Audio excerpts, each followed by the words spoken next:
Ninakusalimu katika jina la Yesu Kristo mwokozi wetu aliye hai. Ukisoma Yeremia 31 mstari wa 16, Biblia inasema, Bwana asema, zuia sauti yako usilie na macho yako yasitoke machozi, maana kazi yako itapata thawabu. Inawezekana wewe ni mtu ambaye umelia sana. Naomba nikwambie ya kwamba wakati wa kulia utapita na wakati wa kucheka nao utakuja. Biblia inasema katika Mhubiri kwamba kuna wakati wa kulia na kuna wakati wa kucheka. Hapa Biblia inasema zuia sauti yako usilie na macho yako yasitoke machozi, maana kazi yako itapata thawabu. Endelea katika Kristo Yesu, kwa sababu kazi yako katika Kristo itapata thawabu. Inawezekana kuna watu wanakuzalau, inawezekana kuna watu wanasema ya kwao, lakini naomba nikwambia kwamba uko wakati wa kucheka utakuja. Inawezekana wewe unalia kwa sababu unatamani uingie kwenye ndoa. Yupo Yesu Kristo, siku moja atakupa neema ya kuingia kwenye ndoa. Inawezekana wewe unalia kwa sababu una kazi. Endelea kuomba kazi na siku moja ya ajabu Mungu atafungua mlango na wakati wako wa kucheka utakuja. Wako watu wamepitia wakati wa kulia muda mrefu sana. Ananyanyaswa, anateswa, anatabika, anateswa na ugonjwa. Naomba nikwambia kwamba endelea kuomba, endelea kwenda kanisani, endelea kukimbilia maombezi, endelea kwenda kule Yesu Kristo anahubiriwa. Mungu atakupa neema, siku yako ya kucheka itakuja. Siku yako ya kucheka itakuja. Na waona watu wengi na waona kwenye ulimwengu wa roho, siku zao za kucheka zinakuja. Inawezekana ulinyanyasika sana, inawezekana umeteseka sana. Naomba nikwambie kwa Yesu Kristo inawezekana. Kwa Yesu Kristo inawezekana.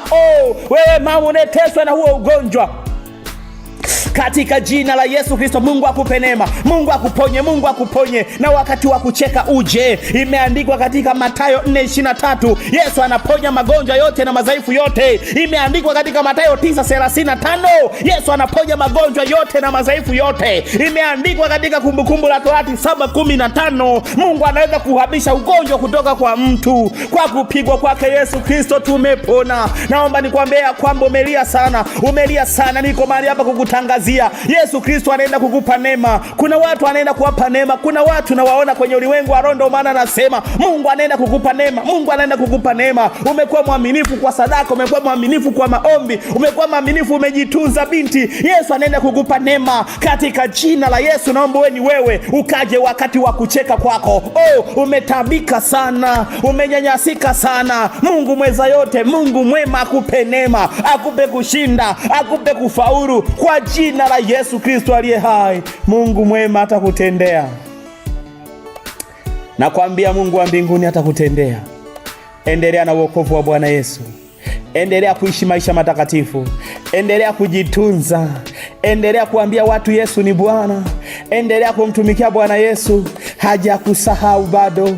Angekusahau usingekuwepo duniani. Kama unaona unaishi, nakwambia Yesu bado yuko.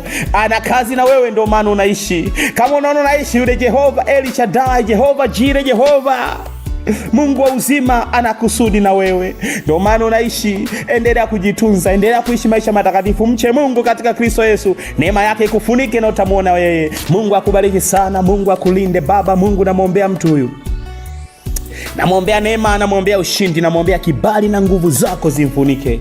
Mahali ambako kuna ila za shetani zikatoeke kwa jina la Yesu. Ni kweli amelia sana muda mrefu, Yesu msaidie. Na wakati wa kucheka uje kwenye maisha yake, kwa sababu amekutegemea. Ulisema utamwacha mwanadamu hata ukamilifu wa dahari. Utakuwa pamoja nasi hata ukamilifu wa dahari. Najua Baba uko pamoja na yeye. Neno lako linasema unajishughulisha na mambo yetu. Baba jishughulishe na maisha yake, msaidie. Mlinde, mpe neema na uzima kwa jina la Yesu Kristo.